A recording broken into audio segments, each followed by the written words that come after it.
आज सह्याद्री शासकीय विश्रामगृहावर राजकीय, सामाजिक, धार्मिक स्वरूपाचे जे गुन्हे असतात त्याच्या मागे घेण्याच्या खटला मागे घेण्याच्या संदर्भातली उपसमितीची बैठक झाली, ज्यामध्ये लॉ अँड ज्युडिशरी, गृह खातं, प्रॉसिक्युशनचे अधिकारी, संबंधित सर्व जी प्रकरणं आणि अर्ज समोर होती त्या सर्व विभागातील पोलीस अधिकारी या सगळ्यांची विस्तृत 2-2.5 तासाच्या वर बैठक त्या ठिकाणी झाली। 201 प्रकरण आणि अर्ज या उपसमितीसमोर होती। त्याची कार्यपद्धती आपल्या शासन निर्णयामध्ये स्पष्ट आहे। त्या शासन निर्णयाच्या कार्यपद्धतीला विचारात घेऊन वेळेच्या आधीच संबंधित क्षेत्रीय समित्या बैठका घ्याव्यात, विचार करावा, या संबंधातली माहिती संबंधित गृह खात्याच्या विभागातून सर्व पोलीस ठाण्यांना, क्षेत्रीय विभागाला कळवून आज या 201 प्रकरणं, खटले किंवा अर्ज यांचा विचार आपण केला आणि त्यापैकी राजकीय, धार्मिक, आंदोलन, सामाजिक अशा विविध वर्गात येणाऱ्या 77 खटले मागे घेण्याची शिफारस उपसमितीने आम्ही केली। ज्या प्रकरणांमध्ये खटले मागे घेता येऊ शकत नाहीत असे जे गुन्हे, गंभीर गुन्हे जे आहेत, स्त्रीविषयक गुन्हे जे आहेत, ज्या विषयात वैयक्तिक प्रकरणं आहेत, हेवे दावे किंवा गुन्ह्याचे, असे 47 खटले मागे न घेण्याचा सुद्धा निर्णय केला आणि काही प्रकरणांमध्ये या खटल्यावर क्षेत्रीय समितीने पुन्हा विचार केला पाहिजे किंवा पुढच्या बैठकीत अधिक माहिती घेऊन या अशी अजूनची 77 प्रकरणं ही परत विचारार्थ पाठवली। एकंदरीत सामाजिक, राजकीय, धार्मिक या पद्धतीचे किंवा आंदोलनात्मक 77 खटले मागे घेतले। 77 खटल्यांमध्ये पुनर्विचार करा, क्षेत्रीय समितीकडे जा असे निर्देश दिले। 47 खटल्यांच्या प्रकरणांमध्ये ते मागे घेता येऊ शकत नाही असे गंभीर स्त्रीविषयक अशा स्वरूपाचे आहेत, त्याचा विचार नाही करायचा नाही, नाकारले असा निर्णय केला।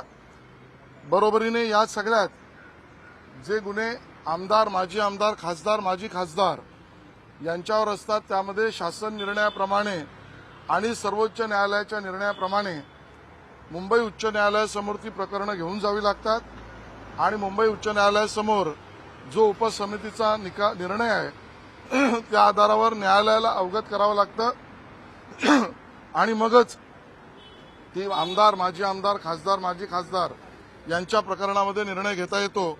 अशी 6 प्रकरणं आमदार, माजी आमदार, खासदार, माजी खासदार यांची न्यायालयासमोर जातील, त्याबद्दलची सुद्धा भूमिका स्पष्ट केलेली आहे।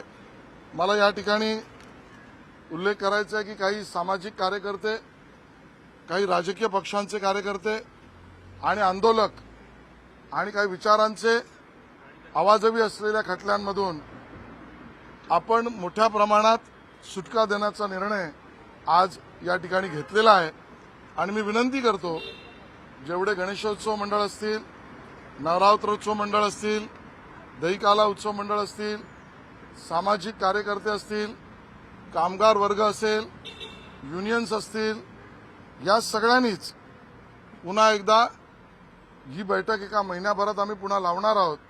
त्या अगोदर शासन निर्णयाप्रमाणे अगोदरच्या प्रक्रिया पूर्ण करण्यासाठी शासनाकडे आणि संबंधित खात्याकडे आणि विभागाकडे आणि पोलिसांकडे अर्ज करावेत। या गणेशोत्सव, नवरात्रोत्सव, कोरोना काळात, दहीहंडीच्या काळात कामगार, कर्मचारी, युनियन यांनाही मोठ्या प्रमाणात या पद्धतीने आपल्याला दिलासा देता येऊ शकतो, त्यांनी अर्ज करावेत। मराठा आंदोलकांची प्रामुख्याने मागणी होत होती आणि त्या सगळ्या संदर्भामध्ये काही निर्णय झाले? त्या विषयामध्ये उपसमितीने मराठा आरक्षणाच्या विषयात जी उपसमिती आहे त्या उपसमितीने निर्णय घेतलेला आहे आणि त्यातही समाजाला न्याय मिळावा अशीच भूमिका उपसमिती मराठा आरक्षणाच्या विषयातली विखे पाटलांच्या नेतृत्वाअंतर्गत आहे, ती निर्णय घेते। संजय राऊतांनी कालच्या मॅचवर अनेक प्रश्न उपस्थित केलेले आहेत। ते म्हणाले की क्रिकेट बोर्डामध्ये महाराष्ट्र कुठे दिसत नाही।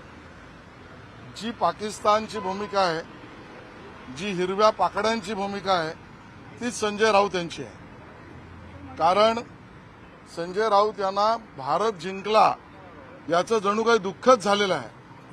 जिंकलेल्या आपल्या भारताच्या यशावर आणि भारतीय संघाने जगाला जो एक संदेश दिला आणि विशेषतः कडक संदेश पाकिस्तानला दिला, या सगळ्यामुळे घाबरलेल्या लडखडलेल्या मनस्थितीत संजय राऊत भरकटलेले आहेत आणि म्हणून हिंदुस्थानच्या विजयावर या पद्धतीने शंका उपस्थित करण्याचं काम संजय राऊत करतायत. हिंदुस्थान एक आहे, मजबूत आहे, महाराष्ट्रही त्यात आहे. कदाचित त्यांना माहिती नसेल, शिवम दुबे पण महाराष्ट्रातला आणि मुंबईतलाच आहे. सर, एकीकडे बीटीकडनं सगळी टीका केली जात असताना मिलिंद नार्वेकरांनी टीम इंडियाचं कौतुक केलेलं आहे. नार्वेकरांनी जे केलंय प्रत्येक हिंदुस्थानी करतोय. संजय राऊत आणि उद्धवजींचा पक्ष का करत नाहीत? अखंड भारत आणि अखंड महाराष्ट्र यांना शिक्षा केल्याशिवाय सोडणार नाही. संजय राऊत आणि उद्धवजी गल्लोगल्ली हिंदुस्थानच्या जिंकल्यानंतर, पाकिस्तानच्या पराभवानंतर तुमच्या डोळ्यात अश्रू का, हा प्रश्न गल्लोगल्ली त्यांना विचारला जाईल. सर, टीम इंडियाच्या खेळाडूंवर सुद्धा त्यांनी टीका केलेली आहे. थेट त्यांच्यावरती राजकीय आरोप केलेले आहेत. दुसरीकडे सैनिकांनी पण काल आपल्याला जल्लोष करायचे व्हिडिओ आता पाहायला मिळतात आपल्याला. संजय राऊत यांची भूमिका परवेज मुशर्रफ यांना आवडेल, इम्रान खान यांना आवडेल, बेनझीर भुत्तोच्या घरातील लोकांना आवडेल.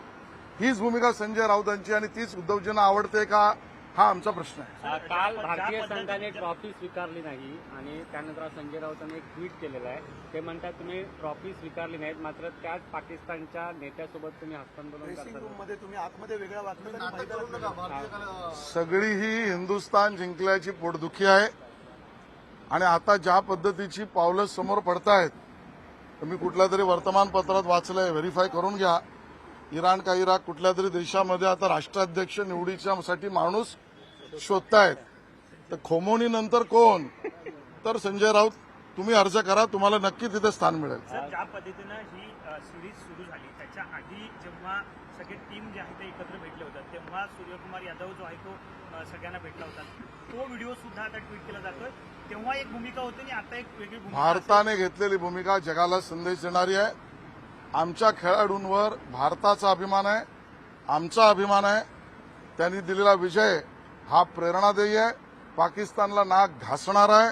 त्यानंतर दिलेला संदेश तिरंगा उंचावणार आहे आणि पहलगाम मधल्या त्या ठिकाणी आतंकवादी हल्ला करणाऱ्या त्यांना आपल्या सैनिकांनी आतंकवादी अड्डे उद्ध्वस्त करून त्यांची जागा दाखवलेली आहे. यानंतर पोटदुखी करणाऱ्यांना हिरवी आणि पिवळी नाही, हिरवी झालेली असं दिसतंय. दसरा मेळाव्यावरून कुठेतरी ज्या पद्धतीनं मुंबई महापालिका जिंकण्यासाठी सगळेच राजकीय पक्ष पर्याय शोधत आहेत. मनसेचं असं म्हणणं आहे की मनसेचाच महापौर होईल, उबाटा म्हणते की उबाटाचाच महापौर होईल. युती होण्याआधीच या दोघांची भांडणं सुरू झालीत का, काय नाही? मला यावर भाष्य करायचं नाही, कारण त्यांच्या दोन पक्षांचा अजून निर्णय हा घोषित व्हायचा आहे. त्या दोन पक्षांचा निर्णय होऊ द्या, मग यांच्यावर थेट बोचरे सरळ आणि मुंबईकरांचे प्रश्न आम्ही विचारू. कुठली हलगर्जी सोडणार नाही. आज महापौर कोणाचा बनेल याचं उत्तर मुंबईकरांनी ठरवलंय. ते विधानसभा निवडणुकीत ठरवलंय. लोकसभा निवडणुकीत सुद्धा सर्वात जास्त वॉर्डांमध्ये महायुतीलाच लीड आहे. विधानसभा निवडणुकीत सुद्धा सर्वात जास्त वॉर्डांमध्ये मुंबईत महायुतीलाच लीड आहे. आता येणारे आकडे हे सुद्धा महायुतीच्या बाजूनेच आहे. बाकीच्यांनी स्वप्न जरूर बघावेत. मोदीजींनी जीएसटी कमी केलेला आहे, स्वप्नावर जीएसटी नाही, आणि जीएसटी असेल तर तो आता कमी आहे. तर राज्यात पूरस्थिती आहे आणि यामुळे उद्धव ठाकरेंनी त्यांचा दसरा मेळावा रद्द करावा आणि तो निधी जो खर्च होतो तो पूरग्रस्तांना द्यावा अशी मागणी केशव उपाध्यायांनी केली. भाजपने मागणी असं म्हणणं आहे की आम्हाला फुकटच्या ज्ञानाची गरज नाहीये, तुम्ही आम्हाला ज्ञान देऊ नका. नाही, म्हणूनच अज्ञानी माणसाला ज्ञान देण्याची गरज आहे असं सांगितलं तरी तो पोकळ वल्गनाच करेन. आणि त्यामुळे वल्गनावादी संजय राऊत तुम्हाला उत्तर द्यायला लागेल. केशव उपाध्यायांनी जर सांगितलंय की तो निधी तुम्ही पूरग्रस्तांना द्या, त्या ठिकाणी किमान पूरग्रस्तांसाठी काय देणार याचा काउंटर लावा.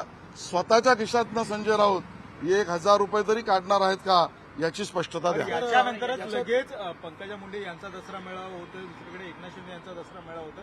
त्यांनी देखील अशाच पद्धतीने करावं अशी देखील एक मागणी होताना पाहिली. ते करतीलही हा प्रश्न त्यांना विचारा, उत्तर सकारात्मकच येईल हा माझा विश्वास आहे. तर मराठवाड्यातल्या या एकंदरीत पूरग्रस्तांच्या मदतीवर आता राऊतांनी ते मुख्यमंत्र्यांवर पण टीका केली की दिल्लीत जाऊन मुख्यमंत्र्यांनी बंड करण्याची गरज आहे. पंतप्रधान तरी आता पीएम जो केअर फंड आहे बघा, संजय राऊत आणि उबाटा सेनेची तडफड आहे, जळजळाट आहे आणि म्हणून त्यांना आणि त्यांच्या प्रश्नांना शेतकऱ्यांशी काहीही लेणं देणं नाही. शेतकऱ्यांच्या विषयामध्ये कायद्यात बदल करून सुद्धा जी आवश्यकता लागेल ती मदत सुरू झाली आहे, सुरू केली आहे, पंचनामे सुरू झाले आहेत. ज्यांना मदत करायचीच नाही ते इकडे तिकडे पळवाटा काढण्याचं काम करतात. त्यात सगळ्यात पहिले पळवाटकार संजय राऊत आहेत. सर, अहिल्यानगरमध्ये धार्मिक तणाव निर्माण झालेला आहे. पोलिसांकडून लाठीचार्ज देखील झालेला आहे. स्थिती सध्या गंभीर आहे. काय सांगा? नाही, मला याची पूर्ण माहिती नाही. माहिती घेऊन मी भाष्य करेन. तर मुंबईमध्ये सुद्धा याच प्रकारचे फलक लागलेले होते, विशेषतः मोहम्मद अली रोड असेल, मालाड असेल किंवा वसई विरार असेल या ठिकाणी. आणि असाच प्रकार पुन्हा मग आता अहिल्यानगर छत्रपती संभाजीनगर मार्गावरती झालेला होता आणि रास्ता रोको करण्यासाठी एक मोठ्या प्रमाणात जमाव या रस्त्यावर उतरला होता. आव्हानानंतर सुद्धा जमाव मागे हटला नाही, पण पोलिसांनी लाठीचार्ज केल्याची माहिती आहे. नाही, मला याची खरंच पूर्ण माहिती नाही. माहिती घेऊन मी नक्की सांगेन.